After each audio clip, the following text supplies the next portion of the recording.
Pour ce 69e épisode de DevDevDev.net, on va parler de Docker AI avec Laurent Campé, de NFS et SMB avec Jérémy Janson, d'AI Agent dans Azure Foundry avec Damien Van de Kerkhoff et de Workload Identity Federation avec Michel Perfetti. Alors DevDevDev.net, épisode 69, c'est parti!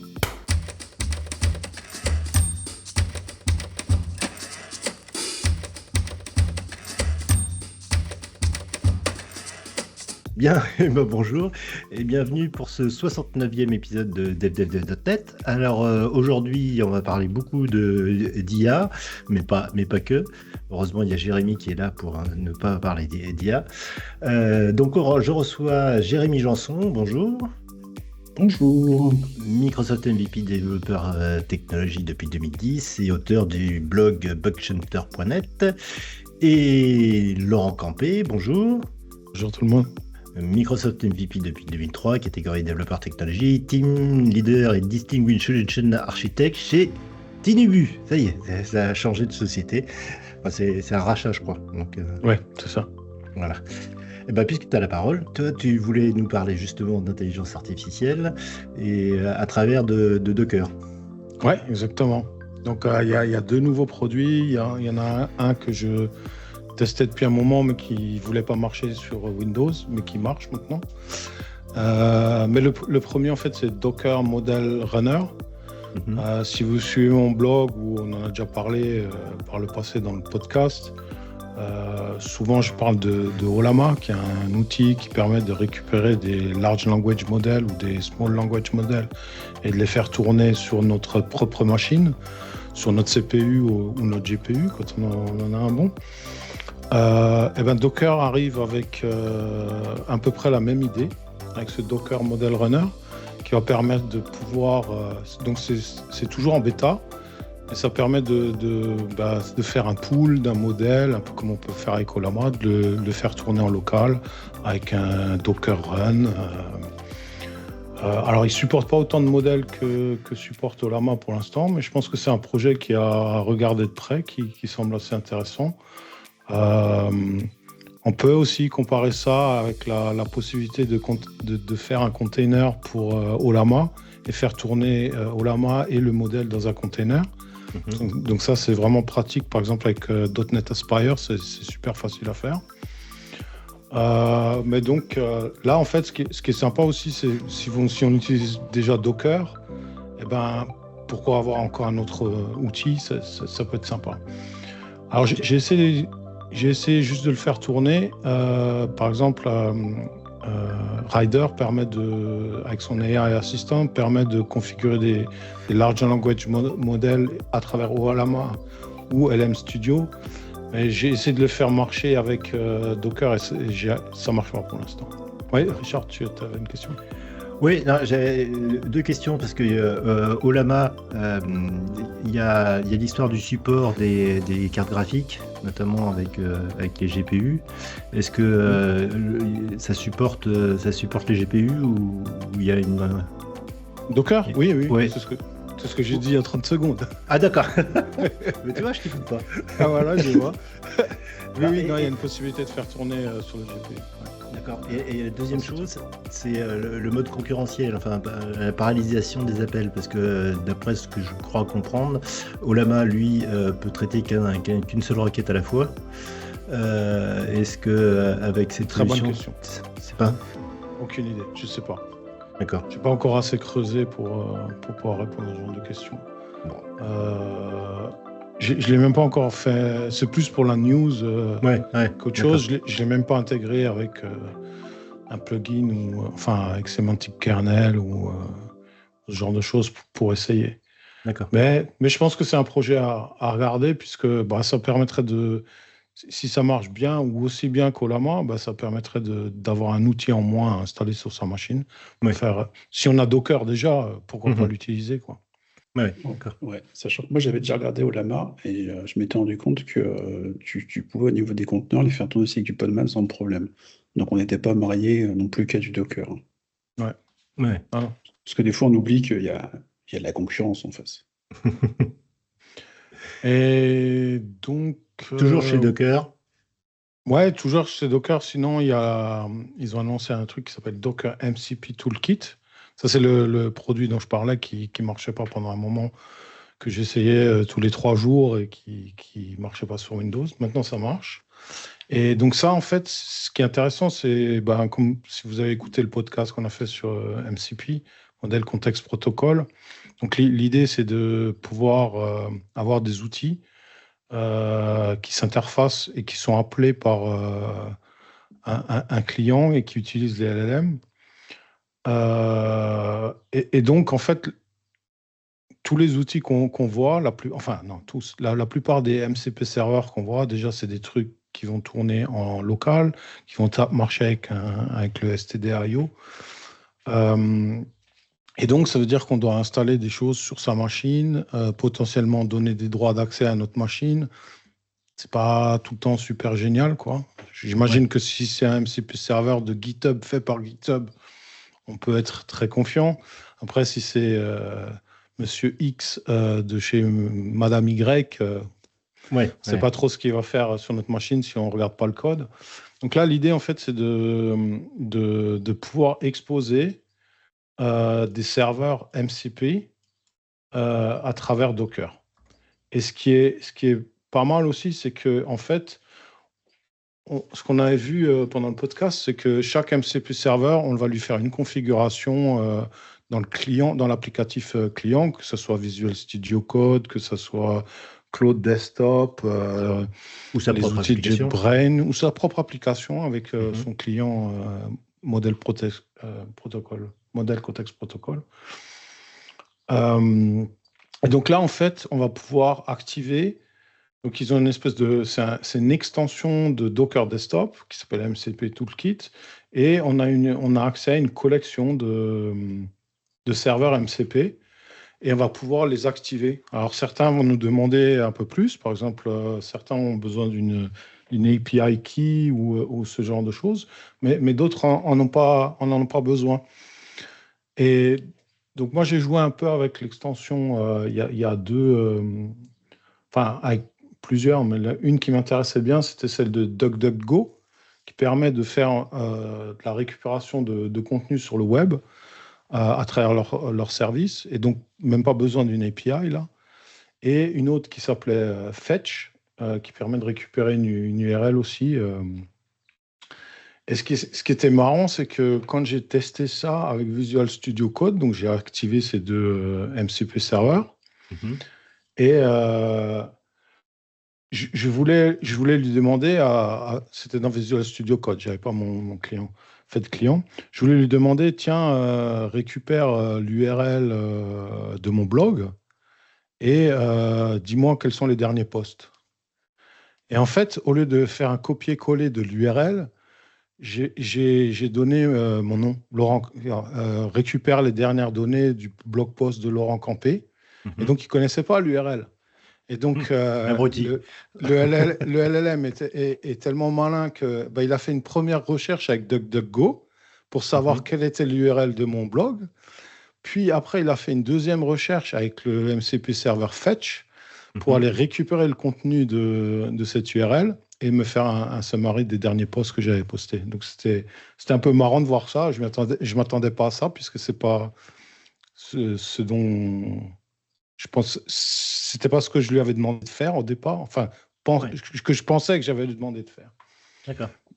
Mais donc en fait, ce qui est vraiment intéressant avec Docker MCP Toolkit, c'est que donc les MCP serveurs vont tourner dans des containers, donc ils vont être isolés de votre machine, et donc ça ramène un peu plus, on va dire, de sécurité.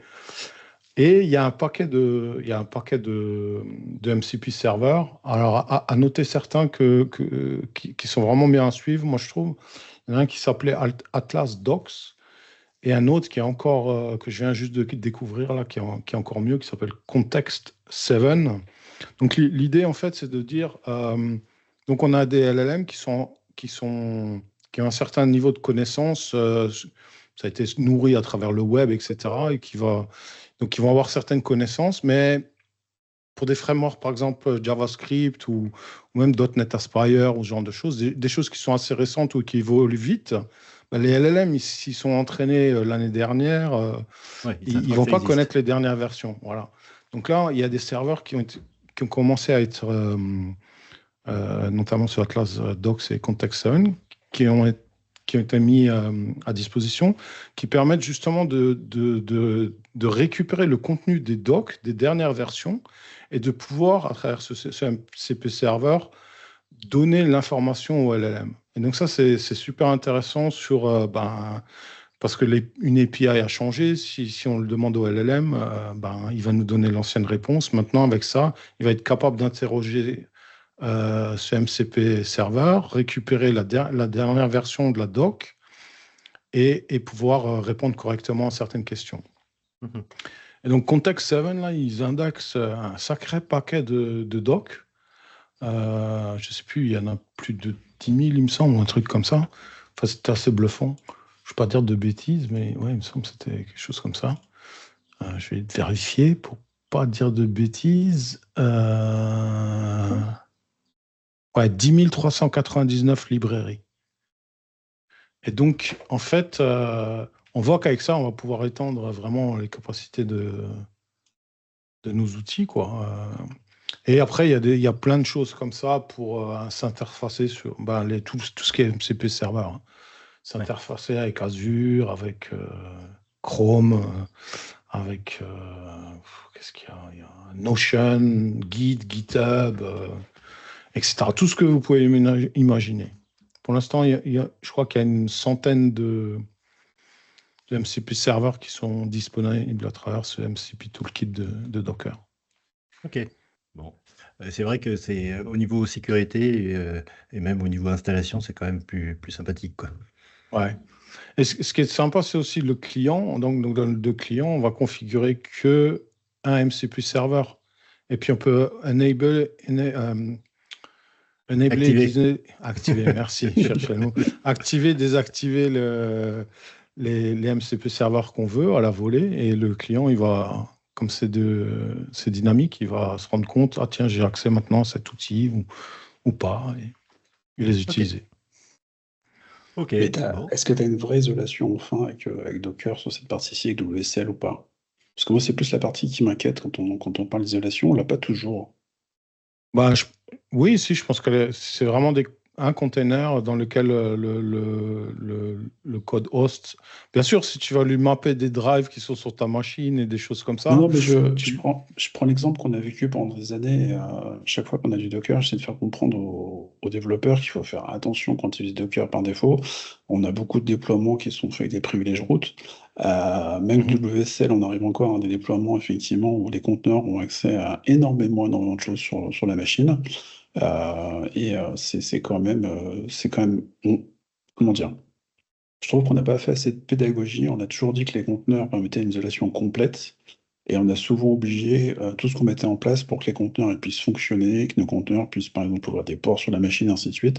Et on a souvent oublié qu'on donnait beaucoup de privilèges aux conteneurs. Et des fois, en fait, même on récupère, moi je vois les gens qui font beaucoup de Kubernetes, ils récupèrent des packages où ils récupèrent des fichiers au travers Helm et autres, ils font des déploiements avec Helm, ils font pas du tout attention à ce qui est déployé, ils balancent le truc et ils se retrouvent et créent des autorisations type airbag pour leur service. Le conteneur et donc le pod, quand il s'exécute, il a accès à des choses auxquelles il n'est pas censé avoir accès. C'est assez embêtant. Moi, je suis vraiment gêné par ça. À chaque fois qu'on parle de containerisation, je pense qu'il y a des fois, il faut qu'on fasse attention. Docker, en plus, ils nous ont pas habitués sur les postes de développeurs à faire attention. C'est pour ça que je suis extrêmement vigilant avec eux depuis quelques années. J'aime bien l'avoir sur un serveur, ça ne me gêne pas. Par contre, sur un poste de développement, je vais pas dire que je suis parano, hein, mais je lève les mains, je fais attention, je regarde qu'est-ce qui se passe. Mhm. C'est l'habitude, Ouais. hein, Docker maintenant. Ouais, j'ai pas regardé en détail tous les MCP serveurs, comment ils sont faits, même si c'est Docker qui les containerise ou pas, ou si c'est vraiment les projets eux-mêmes qui. Donc, je pourrais malheureusement pas répondre à ta question. Bon, j'irai voir, parce que moi, ça m'intéresse vraiment ce truc-là en ce moment. Et effectivement, le MCP, je connaissais pas avant justement le petit épisode dessus. Et je trouve ça vachement intéressant. Hein. Bah ouais, non, mais ça m'a plu, tu vois. Je connaissais pas, j'ai suivi tout le truc. Voilà. Tu me diras ce que tu auras trouvé sur cet aspect sécuritaire. Je vais regarder dès que j'ai un peu de temps. Ça va être compliqué en ce moment. Ok, bon, ben, merci Laurent. Alors justement, quand on parlait de MCP, moi je voulais juste faire une petite news, toujours dans le monde de l'intelligence artificielle. Alors je ne sais pas si vous avez vu, parce que ça va super vite. MCP, ça date de novembre, hein, si je ne m'abuse, novembre C'est ça, ouais. 2024, donc c'est pas vieux. Et ben on a un nouveau truc qui vient d'apparaître, et qui date exactement du 9 avril 2025, donc c'est vraiment tout neuf. C'est le Agent to Agent Protocol. Donc c'est le A2A. Un nouveau J'en ai parlé protocole. dans le podcast d'ailleurs. Ouais. Donc le principe c'est quoi? Avec les LLM, on peut créer maintenant des agents donc, qui interagissent, qui exécutent des actions, si on peut dire, ça via le protocole MCP. Donc on peut imaginer un agent qui utilise plusieurs protocoles MCP, comme l'a décrit Laurent juste avant. Mais après, on peut imaginer qu'il y a plusieurs agents. Un agent qui se charge, je ne sais pas moi, de communiquer avec tout ce qu'il y a sur Microsoft 365, un autre agent qui se charge de gérer les ressources web de l'entreprise, ce genre de choses, quoi. Et donc, les agents peuvent communiquer entre eux. Et donc, cette communication entre eux, c'est un nouveau protocole donc, qui a été designé par Google, où on a le même principe que pour MCP, c'est-à-dire on a une phase de découverte avec ce qu'ils appellent des agenda cards, pardon. Qu'est-ce qu'il y a d'autre? Il y a également la notion de tâche en gros, qui correspond à la notion d'outil dans le MCP, c'est-à-dire que on demande à l'agent d'exécuter une certaine tâche, et puis après, il y a un système de communication, etc., quoi. Donc, je voulais en parler parce qu'il y a eu une annonce la semaine dernière que Microsoft, tel Lucky Luke, comment ça s'appelle, a accepté, enfin, va commencer à contribuer à ce protocole et va l'implémenter dans ses différents copilotes, quoi. On notait que c'est un protocole qui a été défini par Google. Ouais, c'est ça, ouais. Ouais. Mais je l'ai dit avant, hein. Toi aussi, tu n'écoutes pas. Ah non, tu l'avais pas dit. Bon, donc ce qui est bien, c'est que déjà, un LLM, ça peut dire n'importe quoi. Un agent, ça peut faire n'importe quoi. Et là, on peut avoir des agents qui vont demander aux autres agents de faire n'importe quoi. Donc tout va bien, dans le meilleur des mondes. Voilà, donc Ça cette petite promet. news concernant A2A. Jérémy, toi, tu voulais pas du tout nous parler d'intelligence artificielle. Non, j'en ai Euh, marre. T'en as marre, oui. Et tu voulais me parler de NFS et SMB. Ouais, enfin en parler, c'est un bien grand terme. Non, je voulais lever comment dire? Lever des doutes, et puis résoudre une bonne fois pour toutes un gros problème que j'ai régulièrement quand on parle de partager des fichiers. Alors effectivement, on a de l'IA, on a du cloud, on a du stockage un peu à droite à gauche. Il y a quand même pas mal de situations où on est amené, à passer sur des solutions simples et basiques comme SMB ou NFS pour faire du stockage, pour accéder à de la donnée, pour stocker de la donnée, ainsi de suite. Hem Vous me connaissez, j'aime bien tout faire à l'envers, donc on va tout faire à l'envers. On va attaquer sur les idées reçues, ce qu'il faut pas faire, ce qui est totalement bidon, ce qui est faux de chez faux. La première chose, c'est quand on parle de NFS SMB, c'est pas du tout 2 solutions qui sont limitées, à leur écosystème d'origine. NFS n'est pas que pour Linux, SMB n'est pas que pour Windows. Ça marche très bien dans les 2 environnements. On peut prendre du serveur Linux pour faire les 2, on peut prendre du serveur Windows pour faire les 2. Ça marche très bien dans les 2 cas, il n'y a rien à dire à ce niveau aussi. J'entends souvent aussi dire sur les 2, qu'au niveau du choix entre l'OS, il y a une question de performance. Alors ça, je m'entends bien un paquet de fois et à chaque fois, c'est l'argument, ultime pour les performances. Les 2 plateformes vont avoir des performances intéressantes en fonction de vos usages. Donc, se dire qu'il faut que j'aille sur NFS parce que c'est beaucoup plus performant que SMB, c'est pas tout le temps vrai. Souvent quand vous avez des petits fichiers d'ailleurs, on se rend compte que sur du SMB, c'est plus facile que sur du NFS. On entend souvent pour les performances dire que Windows est plus rapide sur du SMB et Linux est plus rapide sur du NFS. Ce genre de choses, c'est pas tout le temps vrai. D'ailleurs, ce qu'on oublie souvent de dire, c'est que NFS a beaucoup, beaucoup, beaucoup de possibilités en termes de customisation.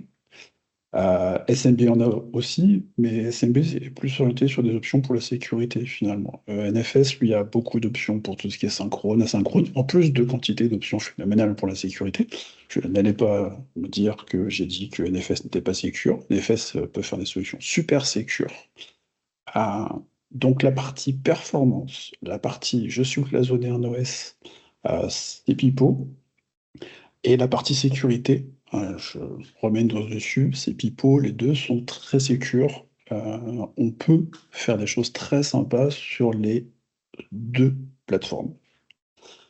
Alors, la réalité, c'est là que je veux en venir pour les développeurs qui ont du mal à... Soit ils ont du mal à dire à leur IT, il me faut telle ou telle solution, soit ils ont du mal à faire comprendre à ce qu'ils ont besoin en termes de sécurité. Il faut comprendre que NFS et SMB, en fait, ne sont pas du tout destinés en termes de sécurité, on va dire, aux clients, aux mêmes clients. Pour NFS, le client, c'est la machine. Ça, c'est un truc qu'il faut qu'il soit clair pour tout le monde. Quand on monte un partage NFS, en fait, on monte son volume sur sa machine. Et vos utilisateurs qui ont accès à cette machine ont accès au volume qui est monté au travers d'NFS. C'est hyper important. Donc le client, c'est la machine. À part si vous êtes très bons admins Linux, qui savent très bien gérer tout ce qui est SE Linux et autres, et diverses solutions de sécurité, par défaut, votre NFS monte un volume, le rend accessible à tous les utilisateurs de la machine cliente. D'accord? Que ce soit clair. Quand on est sur du SMB, la logique est totalement différente. On est orienté et on est axé sur l'utilisateur. Donc l'utilisateur en tant qu'humain ou compte de service. Si sur un serveur, je monte un volume, je monte un partage, je monte nous, sur Windows, on aime bien nos fameuses lettres de partage. On monte un lecteur P pour monter un volume SMB. Le volume qu'on a monté, le dossier, les fichiers ne sont pas accessibles aux autres utilisateurs que l'utilisateur authentifié ou que les utilisateurs qui ont le droit d'accéder à ce partage. Ça, c'est quelque chose qui est très important. Donc, pour résumer, pour faire simple pour tout le monde, pour que ce soit très lisible, je vais tenter de dire que le NFS, le client en termes de sécurité, c'est la machine. Ça va être votre serveur Linux client, ou votre PC Windows ou Linux client. Et pour du SMB, ça va être un compte utilisateur type login mot de passe. Alors, en termes de sécurité, c'est très important parce qu'il y a des gens qui vont me dire c'est pas vrai, sur NFS, on peut faire du Kerberos, on peut avoir un login, un mot de passe, on peut faire plein de trucs. Oui, c'est vrai. Mais sur votre NFS, à partir du moment où vous avez monté votre volume, qui est accessible à la machine, les gens qui sont sur la machine ont accès aux données. Ça, c'est hyper important. Pourquoi je dis ça? Alors, c'est pas évident. Quand on parle de NFS, les gens ils disent ah super NFS. Tous les gens qui ont découvert NFS finalement, qui ne connaissaient pas avant, ils l'ont découvert parce qu'ils ont fait du Kubernetes à un moment où ils ont fait du Docker. Ils se sont rendus compte que c'était pas facile de monter un volume sur du Docker avec Windows. Ils se sont rendus compte que c'était pas facile de monter un partage avec du Docker ou du Kubernetes. Et ils se sont dit let's go, je pars sur le NFS parce que c'est vachement plus sympa, c'est vachement plus user-friendly. Alors, une chose qui est très importante, quand vous avez demandé des partages NFS en vous disant je fais du conteneur et je veux qu'effectivement mes conteneurs aient accès à mes volumes NFS, il y a une erreur qui est souvent faite, c'est que pour régler les problèmes de sécurité, vos admins vont se dire bah oui, mais il est où ton conteneur? Où est-ce qu'il s'exécute? Et dans ce cas-là, ce qu'ils vont retenir, c'est qu'ils vont retenir l'IP ou les IP de votre cluster Kubernetes. Et finalement, on ne va pas identifier votre conteneur, mais on va identifier l'hôte du conteneur. Donc en termes de sécurité, c'est tout sauf ce qu'on veut, parce que ça veut dire, si vous avez bien compris ce que j'ai dit tout à l'heure, que finalement, si on autorise l'IP sortante donc d'un conteneur qui est sur votre cluster Kubernetes, on va autoriser tous les conteneurs qui sont sur le cluster à accéder à un partage NFS. C'est surtout pas ce qu'on veut. Donc si vous voulez demain monter des volumes pour, je sais pas, déposer des fichiers ou je sais pas quoi, dans ce contexte-là, bah, soit effectivement, vous savez en termes de sécurité, monter du Kerberos, que tous les admins ne savent pas faire. C'est très embêtant, donc soit ils vont demander des IP, soit vous prenez du SMB, parce que SMB, bah, c'est plus simple de demander à un administrateur de lui dire, bah, écoute, tu montes un serveur soit Samba, soit en Windows, avec un ensemble login mot de passe, et puis c'est plus facile à gérer, je vais pas dire c'est plus safe, disons que vous aurez moins de risques de faire des erreurs en termes de sécurité. Donc voilà un petit peu le discours que j'avais autour de ce problème, en fait, NFS, SMB. C'est des technos qui ont des usages intéressants, qu'il faut réfléchir en amont pour, en termes de sécurité, ne pas faire des erreurs en pensant que on est cloisonné à des OS, qu'on est cloisonné à des notions de performance, c'est pas vrai. Souvent, ce qui va cloisonner, ça va être la sécurité. Donc voilà, je fais que ce discours ce soit clair pour que la plupart des développeurs qui nous écoutent, qui font du .NET ou qui sont sur d'autres technos, qui ont ce mix Linux-Windows, se rendent compte que c'est pas parce qu'on est sur un écosystème que on est bloqué pour des raisons de sécurité, perf ou autre. On peut faire des choses simples, faire des choses sympas. Par contre, il faut éviter les écueils, à savoir de penser, de surpenser que finalement, on est en situation safe parce qu'on a des solutions safe. Pour la petite histoire, moi j'ai vu des contextes où effectivement les gens étaient super contextes de sécurité, ils pétaient les perfs. J'ai vu d'autres situations où les gens étaient en mode open bar et finalement c'était la cata parce que finalement ils savaient plus quoi faire. J'ai vu aussi la chose qu'il faut jamais faire. Alors ça, c'est le jamais, jamais, jamais, jamais. C'est de se dire, je sais pas choisir. Non, vu que je sais pas choisir, je vais prendre un serveur et je vais tout mettre dessus. Alors je prends mon serveur, je mets un volume. Celui-ci est accessible via SMB par NFS. Alors si vous allez lire la doc, d'ailleurs c'est rigolo parce que maintenant c'est des deux côtés c'est écrit, hein. Donc sur Linux vous allez chercher en Samba, vous cherchez sur NFS sur Linux, vous allez sur Windows, même chez Microsoft ils le disent, vous cherchez pour faire du SMB et du NFS. L'ensemble des solutions, l'ensemble des plateformes vous diront qu'il ne faut surtout pas prendre les mêmes volumes et les partager avec les deux solutions. C'est super dangereux parce que chaque techno a sa manière d'accéder à la donnée, de la lire, de l'écrire. Allez regarder la doc, il vous explique toutes les erreurs qui sont faites quand vous faites ça, c'est la cata. Si vous voulez péter vos volumes, si vous voulez vous assurer que plus personne n'a accès à vos données, vous faites ça. D'accord? J'ai aussi vu un autre cas, moi, que j'ai trouvé super intéressant une fois, parce que c'était sur je sais plus quelle version de Windows Server. Windows Server, installation fraîche, un Linux à côté. Je me suis rendu compte que mon NFS qui était sur mon Windows, il marchait 10 fois plus vite que ma variante qui est sur mon Linux, parce que en fait, la solution par défaut était mieux paramétrée sur la solution de Microsoft que sur mon serveur Linux qui était franchement mal branlé. Il faut être réaliste. Je l'avais installé avec mes pieds, j'avais pas fait attention. Tout se faisait de manière totalement synchrone. Il fallait attendre 2 plombes pour déployer un pauvre fichier. C'était l'horreur. C'était une erreur d'admin. Donc, on arrête les idées de perf. C'est une aberration. Pensez sécurité. Si vous pensez sécurité, vous ne ferez jamais d'erreur. Voilà le message sur NFS SMB. Pour faire simple, pour faire court. J'aurais pu dire dès le début, mais ça aurait été beaucoup moins drôle quand même. Ok. Bon, bah, je t'avouerai que moi, je ne touche pas du tout à ça parce que je laisse les gens qui sont normalement taillés pour ça s'en occuper. Mais je leur en donnerai, enfin, je leur en parlerai un petit peu pour voir s'ils ont s'ils ont eu au moins cette réflexion à un moment donné, quoi.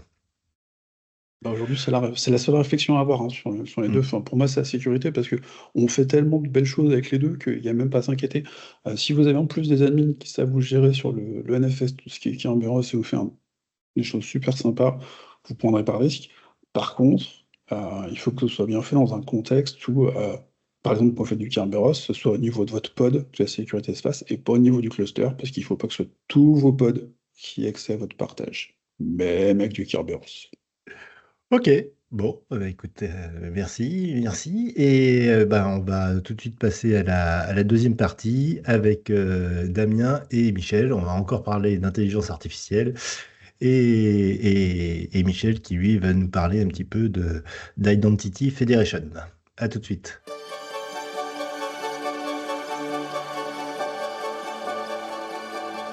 devdevdev.net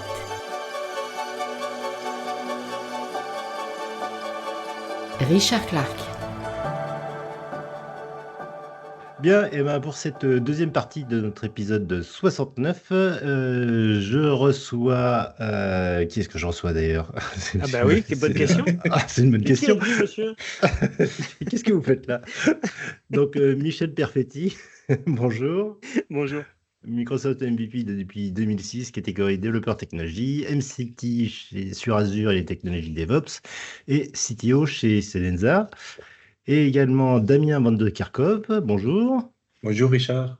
Microsoft MVP depuis 2024, développeur technologie, software engineer chez Portima. Alors, on va continuer un petit peu à parler d'IA. Dans la première partie, on avait parlé ce que j'ai intitulé Docker IA, que nous avait présenté Laurent. Et c'est toi, Damien, qui voulais nous parler de Agent. Les Azure AI Agent. Azure et Agent. Voilà. C'est ça. Je t'écoute. Ok, Bon, on alors t'écoute. c'est un nouveau service proposé par Azure AI Foundry qui est toujours en mode preview actuellement et qui va en fait utiliser les LLM pour en fait élaborer un plan et réaliser une action sur base d'une demande d'un utilisateur. Donc, pour bien comprendre, je propose de faire juste un petit rappel de l'évolution des architectures d'IA. Et donc, bien avant l'arrivée au grand public des LLM, on avait déjà des chatbots classiques traditionnels qu'on développait avec des outils comme par exemple le bot framework de Microsoft, Dialogflow de Google. Et en fait, c'était juste des chatbots qui étaient capables d'identifier l'intention d'un message posté par l'utilisateur et utiliser en fait une source de données assez limitée pour formuler une réponse. Donc, par exemple, si un utilisateur demandait combien de jours de congé un employé reçoit, le bot pouvait savoir que dans sa boîte, il reçoit X jours de congé et répondait un employé reçoit X jours de congé. Et donc, évidemment, la pertinence des réponses, ça dépendait de la source de données. Et le bot, il savait répondre tant que la question restait dans le périmètre couvert par la source de données. Si jamais le bot ne savait pas répondre, et tout ce qu'il savait faire, c'était je ne sais pas vous aider, je ne sais pas répondre. Et pour la majorité des cas, c'était juste des réponses programmées, ce qui rendait un peu les échanges pas très naturels, un peu rigides. Et c'est pour ça qu'aujourd'hui, on utilise LLM. Donc maintenant, on a commencé à développer des applications avec de l'IA générative qui utilisent des modèles LLM pour créer des conversations bien plus naturelles. Alors, je prends l'exemple de ChatGPT. En fait, les modèles LLM, grâce à leur entraînement sur des vastes volumes de données, elles sont capables de répondre à des questions générales. Et donc, si je prends l'exemple du combien de jours de congé un employé reçoit-il, le LLM qui n'a pas accès aux données d'entreprise va simplement répondre quelque chose d'assez générique. Par exemple, le nombre de jours de congé dépend de plusieurs facteurs. À savoir qu'effectivement, que la réponse elle reste limitée aux données disponibles par le modèle qui a été entraîné. Et donc, le LLM ne sait pas répondre sur des questions récentes. Et surtout, dans notre cas, il n'est pas capable de répondre à des questions qui sont spécifiques à une société ou à un individu. Et donc, voilà, il ne sait pas répondre à combien de jours de congé il me reste parce qu'il n'a pas accès à ma donnée. En pas de congé, moi. C'est ça. Je ne peux pas prendre, donc, avec ce modèle-là, je ne savais pas prendre de congé. À savoir aussi que si ChatGPT, si les modèles LLM ne connaissent pas les réponses, ils ont tendance aussi à fabriquer les réponses et donc la pertinence des réponses, elles ne sont pas toujours très correctes. De toute façon, c'est le rôle du LLM d'inventer des réponses. C'est ça.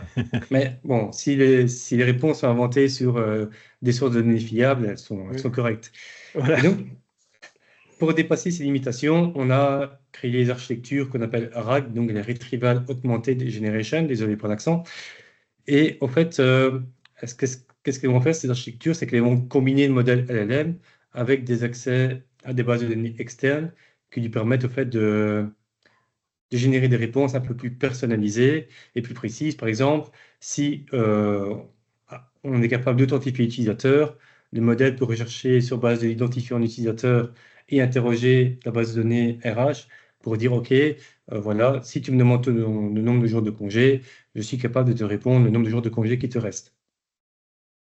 Donc, ça permet effectivement d'avoir des réponses plus précises et ça permet effectivement de répondre aux données d'utilisateurs, mais ces modèles que l'on connaît et qui est très fortement utilisé aujourd'hui ne sont pas actuellement capables de planifier pour l'utilisateur des demandes de congés. Donc, je peux savoir combien de congés me reste, mais actuellement, avec ce type d'architecture, je ne sais toujours pas les prendre. Donc, même si j'en ai beaucoup, mais je ne suis toujours assez embêté. Et c'est là en fait qu'interviennent les applications basées sur des agents IA. En fait, ce sont des agents qui sont capables d'effectuer des tâches complexes avec l'utilisation de plusieurs outils et de plusieurs sources de données. Et donc, en fait, ce qu'il va faire, c'est quand il va recevoir la demande, écoute, combien de jours de congé il me reste, et s'il m'en reste 2, planifie-les la semaine prochaine. En fait, l'agent IA, qu'est-ce qu'il va faire? Il va établir un plan pour savoir comment il va réaliser son action. Et donc, par exemple, ici, ce qu'il va faire, c'est il va aller consulter la base de données RH pour vérifier qu'effectivement, je peux encore prendre 2 jours de congé. Il va ensuite contacter l'API du système RH pour planifier mes 2 jours de congé. Et ensuite, il va contacter Microsoft Graph pour pouvoir planifier dans Outlook mes 2 jours de congé. Donc, les agents IA utilisent, comme pour le RAG, des sources de données qui peuvent être Microsoft Fabric, des données dans des bases de données privées, des fichiers dans un blob storage, etc. Et aussi, il est capable de faire des recherches dans Bing.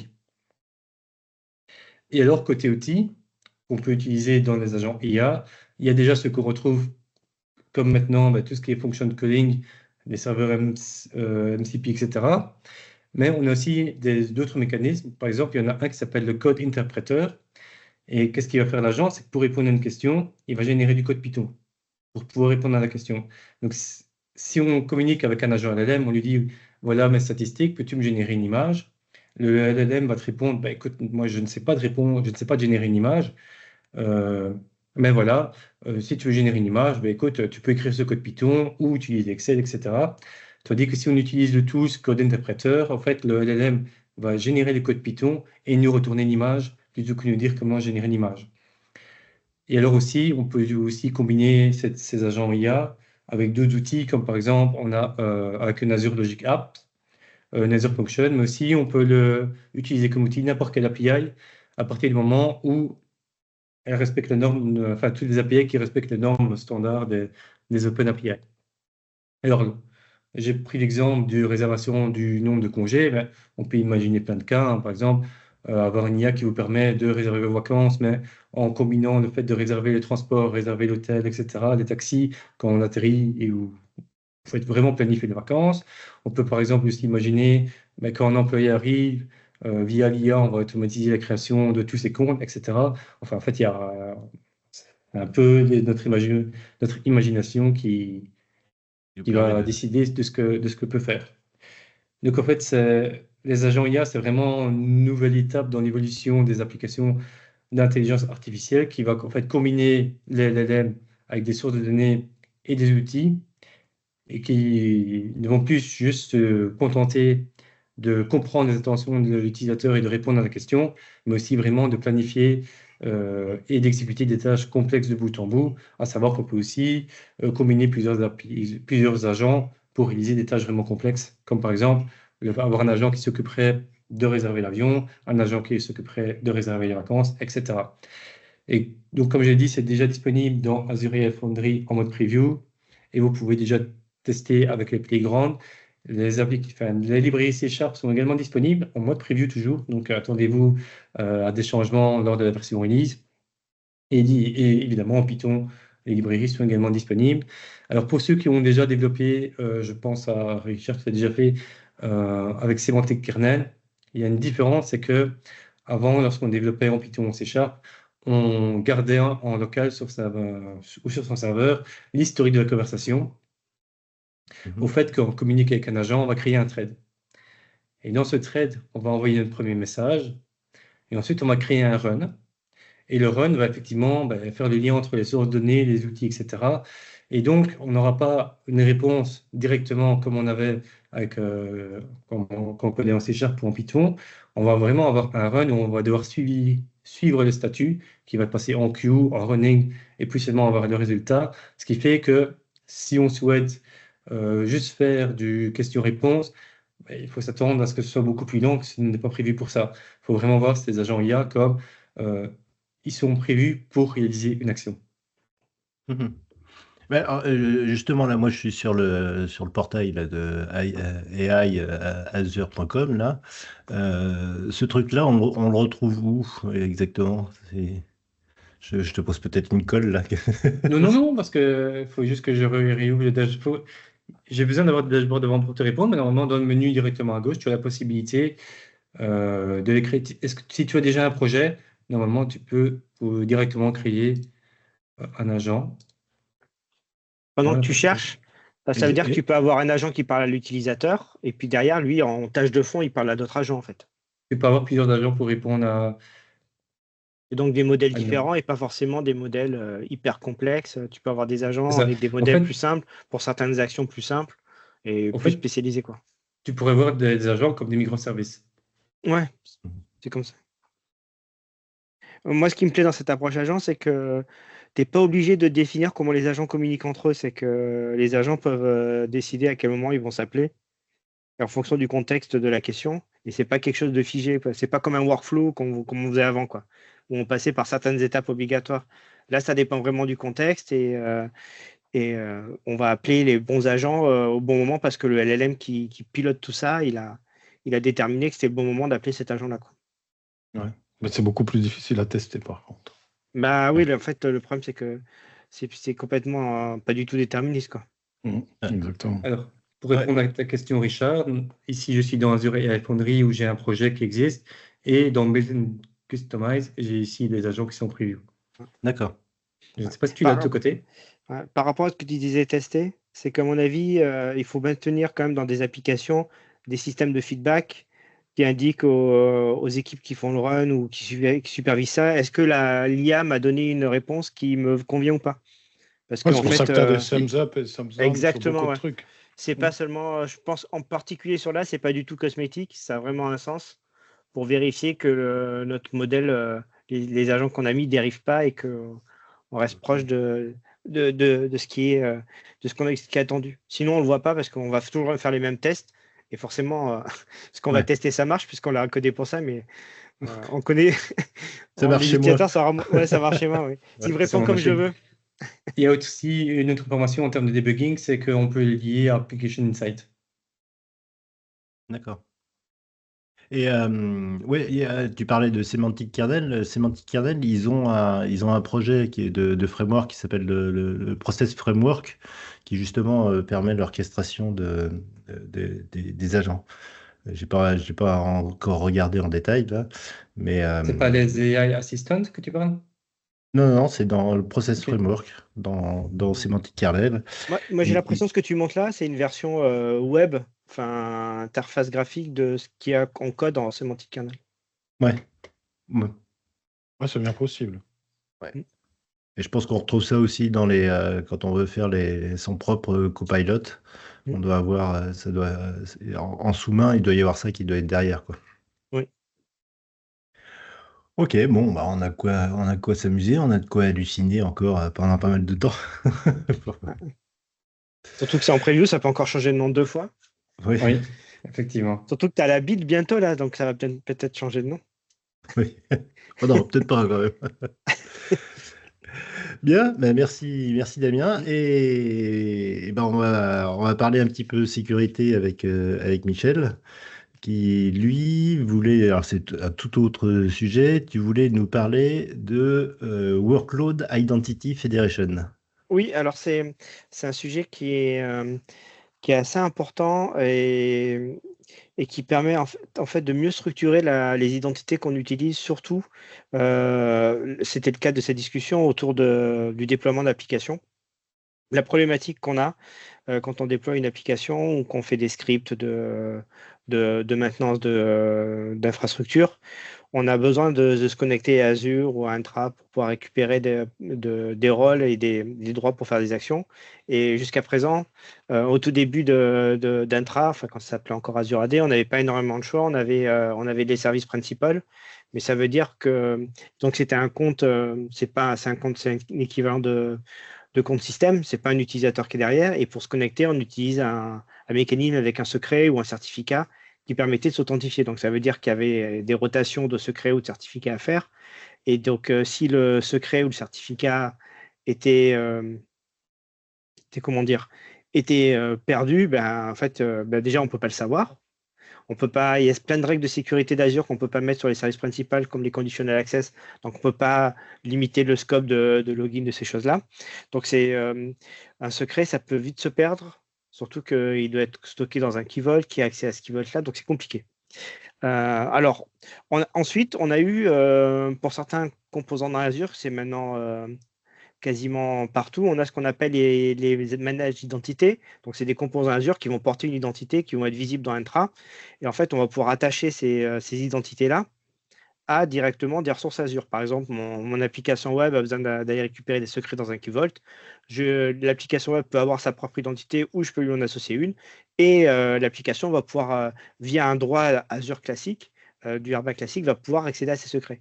Donc ça marche très bien entre ressources. On n'a aucun souci. Là où ça devient compliqué, c'est quand on va vouloir, par exemple, faire des scripts de run ou du déploiement d'applications. Je me prends un cas assez classique. J'ai mon usine logicielle, j'ai mon job de déploiement. Mon job de déploiement doit déployer mon application, une Azure Function ou un pass, où je dois me connecter à une ressource. Mon job, il n'est pas forcément déjà dans Azure. Donc, je ne peux pas utiliser une manage identité parce que c'est forcément quelque chose qui est stocké, qui est lié à une ressource Azure.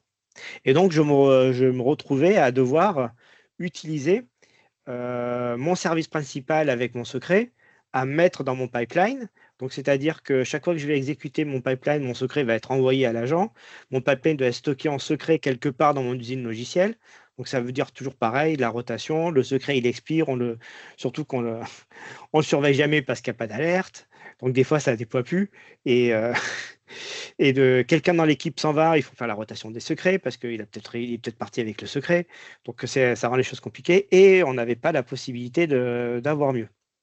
Dis-moi Ouais. si j'ai bien compris, c'est par exemple, je suis dans GitHub Ouais. et Tu veux déployer sur Azure? je vais déployer sur Azure. C'est ce Exactement. cas-là. D'accord. C'est ce qu'on avait il y a encore pas longtemps. Et maintenant, on a d'autres moyens de faire ça. Lesquels, c'est simple parce que notre usine logicielle, elle a généralement son propre mécanisme de droit. Elle peut émettre des certificats, des jetons d'identité. Et le but de la fédération d'identité, c'est de dire à Azure, le jeton d'identité que ton usine logicielle te fournit, moi, je suis capable de te le traduire en jeton Azure. Et donc, en fait, je garde mon service principal, je lui mets pas de secret. Par contre, je lui dis, tu es capable de convertir un jeton de tel système, donc GitHub, Azure DevOps, ça marche même avec GitLab, ou même Google Cloud. Et ce jeton-là, s'il a tel pattern, telle audience, tel élément, il y a tel système qui le valide, je te le convertis en jeton en identité Azure. D'accord. Du service principal qui est associé. Et donc en gros, en fait, on arrive avec notre jeton de notre usine logicielle. On dit Azure, convertis-le-moi en jeton Azure sur l'identité qui était associée, et je récupère mon jeton de mon service principal. Et je suis logué sur Azure. Et donc, en fait, ça marche par de la fédération, donc de la confiance entre deux systèmes. Donc, nous, on déclare dans notre service principal quel système on trust. Il y a tout un mécanisme sous-jacent qui permet de générer le nouveau token lié au token précédent. On récupère notre token et on est authentifié directement. Je n'ai pas eu besoin de secret. Et en fait, tout se base sur la confiance entre le système qui émet le jeton et Azure via l'interaction qu'on a mis entre les deux. Donc, c'est assez bien fait. On s'en sert maintenant quasiment systématiquement. On peut faire des trucs très fins. On peut même mettre des jetons par branche, par exemple, sur Azure DevOps. On dit, par exemple, je veux m'authentifier que si je déploie sur telle branche. Et donc, le trust marche que si le jeton correspond à une branche bien particulière, par exemple, une branche de prod. Et donc, en fait, mon service principal de prod, lui, l'identité va être récupérée que si j'ai mis un jeton lié à la branche de prod qui est émis par mon Azure DevOps. D'accord. Donc là, c'est dans Workflow de Identity Federation où tu déclares ce Exactement. jeton, il a tel Exactement. droit, quoi. C'est dans les propriétés de mon service principal, je vais lui dire trust tel domaine avec tel critère. Et on va pouvoir faire et si les critères sont résolus, je te génère un jeton lié à ton service principal. Donc jusqu'à présent, c'était maintenant c'est en NG, on peut l'utiliser. Jusqu'à présent, on pouvait utiliser ça sur des services principaux. Donc ça demandait quand même la création d'un service principal dans Intra. Donc c'est toujours un peu fastidieux parce qu'il faut demander à des équipes qui gèrent l'intra, qui sont généralement globalisées dans une entreprise, de générer un service principal. Donc ça demande de la paperasse, des droits, de la gestion. Et donc c'était pas forcément simple à gérer. Et puis, ça demandait à sortir de l'équipe et on était dépendant d'une autre équipe. Et maintenant, c'est en JA, on peut faire la même chose avec des managed identités. C'est-à-dire que je vais poser mon identité comme une ressource Azure. Je vais lui associer des federated credentials. Donc, je reste dans du pur Azure. Donc, je peux tout faire en Terraform. Et mon agent va récupérer les droits de mon identité managée. D'accord. Et je n'ai pas eu besoin d'aller interroger notre équipe. Je suis resté dans du full ressource Azure. D'accord. Et ça, c'est vraiment ultra pratique. On en a partout. On peut s'en servir dans Kubernetes avec quelques attributs. On récupère une ressource, on se log. Ça demande très peu de configuration. La plupart des providers le fournissent. C'est basé sur des standards de tokens. Et ça demande juste une petite après-midi pour entrer dedans, pour comprendre un petit peu comment ça marche. Des fois, les lignes de commande de login, si on appelle les commandes d'Azure, sont légèrement différentes parce qu'on ne va pas se loguer avec des logins mots de passe, mais avec des tokens. Mais une fois qu'on a pris le coup, c'est assez transparent et on n'a plus aucune dépendance avec des équipes IAM et on peut rester dans sa souscription. Par exemple, juste avant, pour faire un test de bout en bout, j'ai créé un projet Terraform, j'ai créé ma manage identité, ma web app. J'ai ma manage identité, je l'ai liée à mon Azure DevOps et j'ai déployé avec cette identité-là sans avoir besoin de créer autre chose que de la ressource Azure. Et donc là, on a une zéro dépendance avec d'autres équipes et ça simplifie énormément les process. Ouais, et puis, voilà, je pense que zéro mot de passe, zéro dépendance. C'est le top. D'accord. Ok, bon, bah. Toi, tu dis c'est en une après-midi, moi, ce sera en une semaine, quoi, que j'arriverai à comprendre le truc. Mais bon.